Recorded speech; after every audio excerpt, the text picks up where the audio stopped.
I assume that you're watching this because your spouse complains that you don't fulfill them sexually. Maybe your mate says that you're cold, that you have some kind of sexual hang-up, or that you just don't love them because if you did, then you'd want to make love.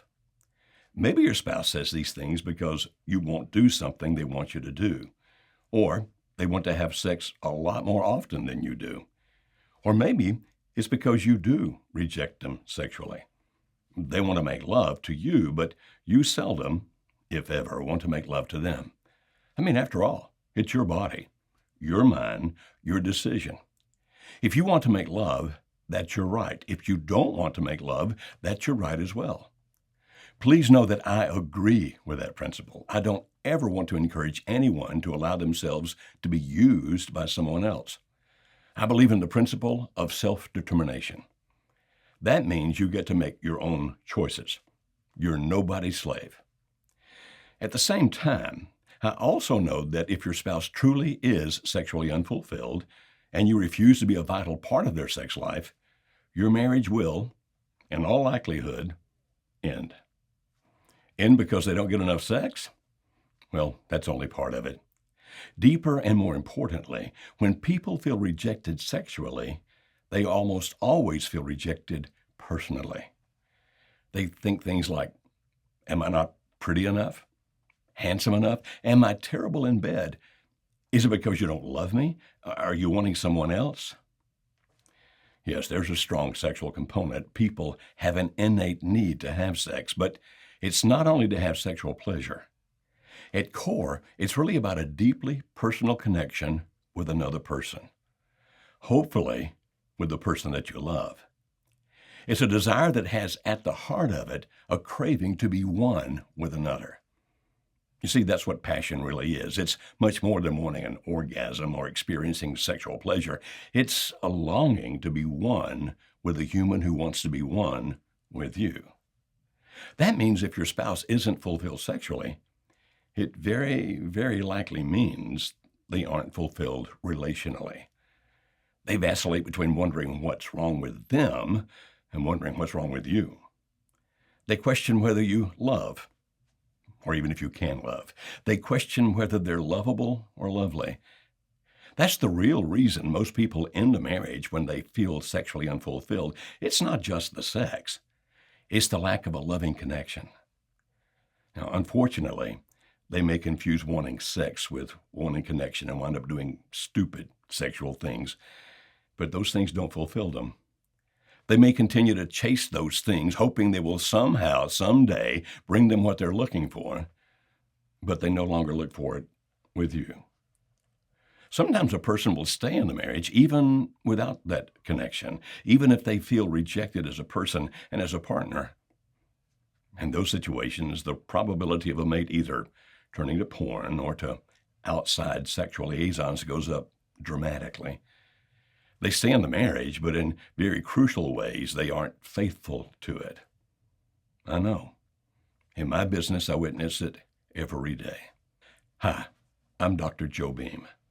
I earned my PhD studying the causes of and correlations between marital satisfaction and sexual satisfaction.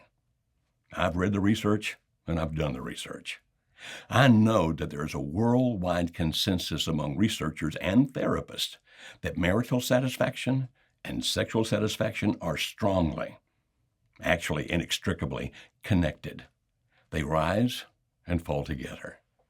We know that with rare exception, a spouse who is sexually dissatisfied is also dissatisfied with their marriage. Or, on the other hand, if they're dissatisfied with the marriage, they're also sexually dissatisfied in that marriage. That means that making love to your mate isn't only about sex.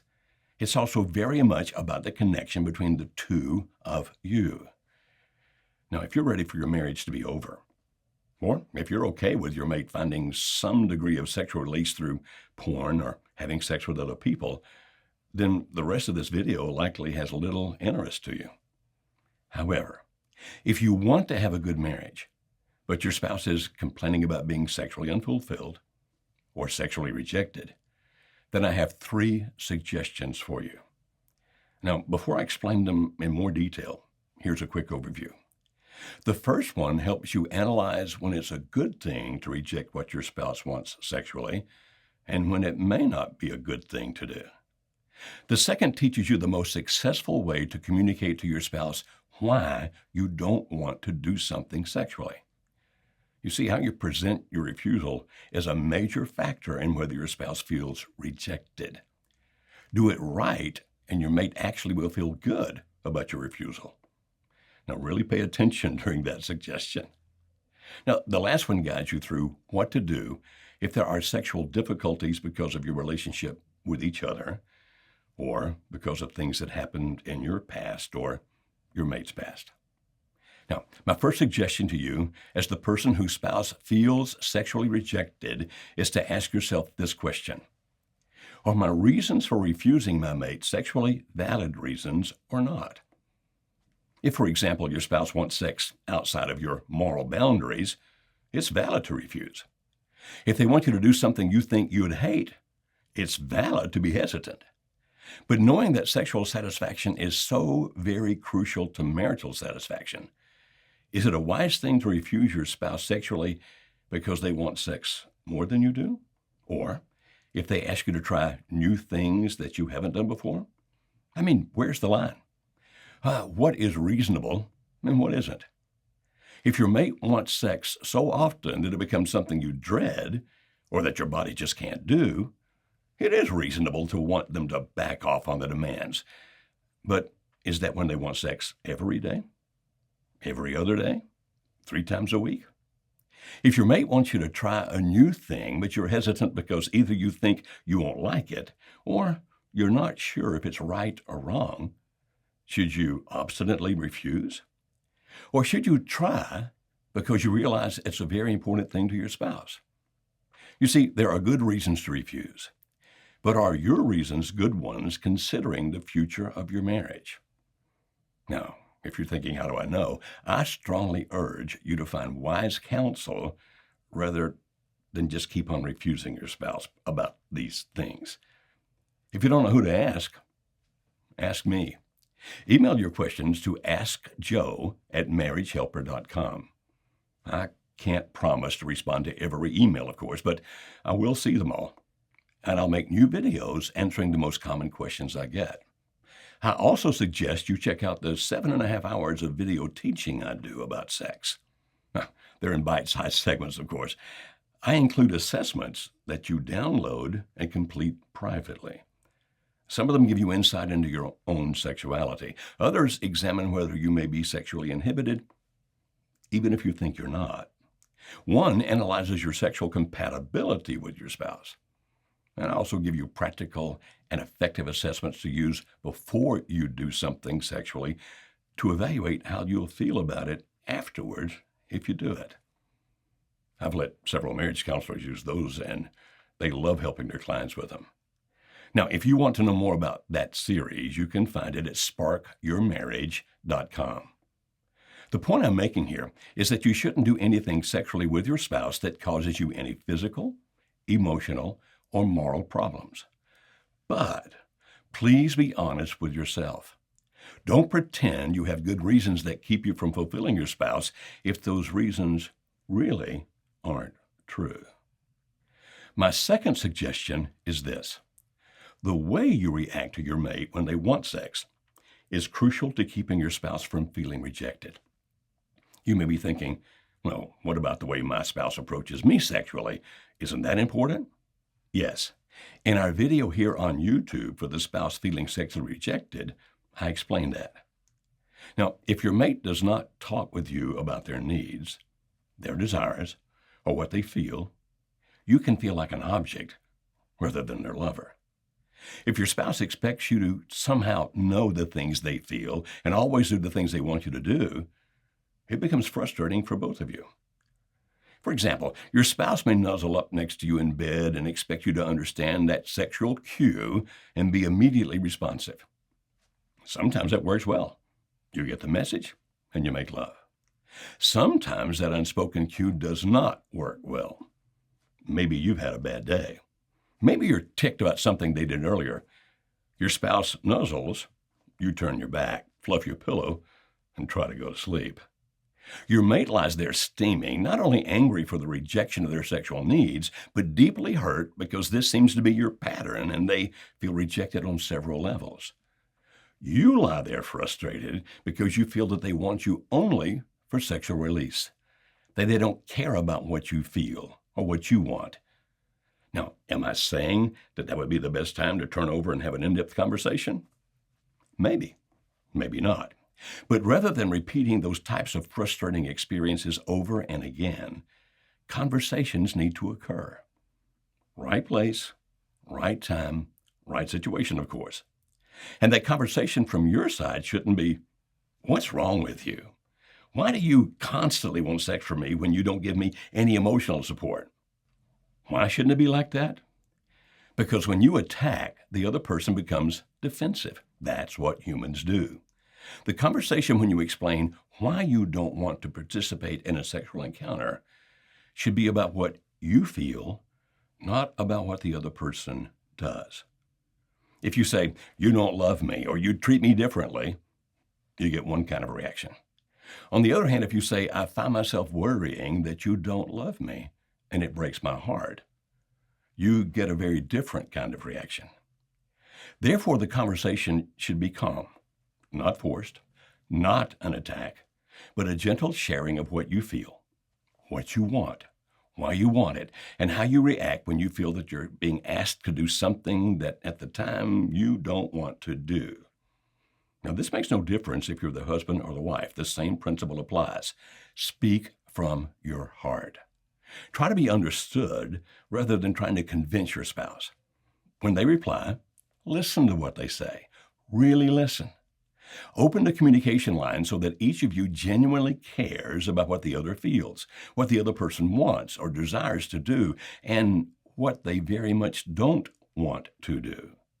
In that vein, explain why you don't want to do what your spouse wants you to do sexually. Be honest about what you feel while trying your best to understand your spouse's side. I'll make up something here so I can explain. Suppose a husband wants his wife to make love on the patio late at night, but she doesn't want to do that. Rather than responding with a no, she asks why he wants to do that. In this scenario, let's say that hubby explains that he used to go out on the patio late at night when he was a kid and wonder about the person he would someday marry. He'd pray while out there that God would send him an amazing woman who would love him without reservation. He tells her that he wants to make love with her out there so that he can relive those warm, loving feelings from his childhood. That making love with her on the patio would touch emotions deep within him. Now, if the wife finds that poignant, she may agree to make love on the patio. Or she may still have strong reservations about it because she's afraid that someone might see them, and that's beyond her moral boundaries. Simply saying no will very, very likely come across as rejection. Not just sexual rejection, but personal rejection. That husband will feel that he opened his heart to his wife, but that his wife doesn't care. That's why I say that if you say no, explain exactly what you're saying no to, then explain why you don't want to do that, especially explaining how it would make you feel if you did it. Be as open about your feelings, your dreams, and your desires as your spouse was. Start by communicating that you understand why what your spouse requested is important to them, if, of course, they told you why. Then, if you're going to reject the request your spouse makes, immediately do 4 things. First, make it clear exactly what you're refusing to do. Second, explain why you don't want to do that. Third, share how you would feel if you did. And fourth, offer an alternative that you believe your spouse will enjoy instead. So in the story I was just using as an illustration, she says to her husband, "I truly appreciate you telling me this part of your childhood and what making love on the patio means to you. I see why this is so important to you. It touches my heart. I want to fulfill you and help you fulfill your dreams, but I don't want to make love on the patio. I'm not refusing to make love to you in different ways. It's that I don't want to do it out there. Now, I don't want to frustrate you, but I need to speak from my heart. The reason that I don't want to do that is that when I was a teen, My boyfriend often tried to expose my body to other people. We'd be riding along and he'd suddenly pull up my blouse and bra, exposing my breast to passing cars or people walking nearby. I was humiliated when he did things like that. I felt like I'd done something very wrong. It was awful. If we make love on that patio, I'll be scared that a neighbor may see us and I'll relive those terrible memories. It's not that I reject you or your dreams. I just don't want to relive my nightmares. Now, if you push, I may wind up doing it, but I'll resent you for it. I don't want to feel resentment. I want to feel close to you, not used by you. Sounds like an unsolvable issue, doesn't it? But recall the fourth part of what to do here. Offer an alternative. Doing that communicates clearly that you care and that you want to be sexually and relationally fulfilling to your spouse. So, in our made-up story, she may offer to make love to him in the living room in the darkness with the sliding doors open to the patio. Or maybe even that she'll start saving money so they can build a wooden fence so that she could feel comfortable making love to him on the patio late at night. If neither of those appealed to him, they continued to talk about it in a calm, loving manner until he found a workable compromise. The principle is that you listen with the heart and speak from the heart. Remember, when your mate knows specifically what you don't want to do, rather than thinking you aren't interested in making love at all, and hears why you don't want to do it, how you would feel if you did, and then to prove that you aren't rejecting the person but a specific act, you offer an alternative, you have a far greater chance of compromising in a way that leads both of you to be sexually and emotionally satisfied. If you've done all the things I talked about, but your spouse still tries to push you into doing something you don't want to do, or if you continue to have a noticeable lack of desire to make love with your spouse, I have a third suggestion. Seek professional help. At some point, that professional help may need to be directly about sex. However, there's a much greater likelihood that the professional help that will do the most for your marriage is professional help for your relationship. If your spouse is controlling, uncaring, selfish, or a number of other things, then you won't get excited about fulfilling your mate sexually or any other way. Even if they tell you why they want what they want, you're probably thinking, yeah, it's all about what you want. Everything focuses on you. You don't care anything about me. And when you tell why you feel what you feel and your sexual reservations, your spouse may ignore it as, you just don't like sex. It's always about what you want. Remember what I said earlier about the correlation between marital satisfaction and sexual satisfaction? You aren't going to make your marriage or your sex life better until you do something about the problems in your relationship. That's especially true if either of you have had an affair or if you or your spouse has been into porn. Those things make it much tougher to respond to the other's sexual desires and needs. However, there is a way, a good, effective way to have a great sex life between the two of you. We know. We help people with all types of relationship problems, including affairs, to love each other and want to be loving to each other again. If your sex problem is based in your relationship, please call us. We're experts in helping people repair relationships. Check out our website at marriagehelper.com. Check out our other videos on YouTube. Subscribe below to be informed when new ones are available. We work with every kind of marriage problem you can imagine, from affairs to just not liking each other. We can help. We can guide you to the best resources for your situation. We have everything from articles and videos to phone coaching to an amazing 3-day workshop. Call us at 866-903-0990. One of our client representatives will tell you what we can do for your situation. That's not a hotline. Our CRs aren't counselors or coaches, but they are experts at understanding what you need and letting you know where to get it. Call us today. We want to help.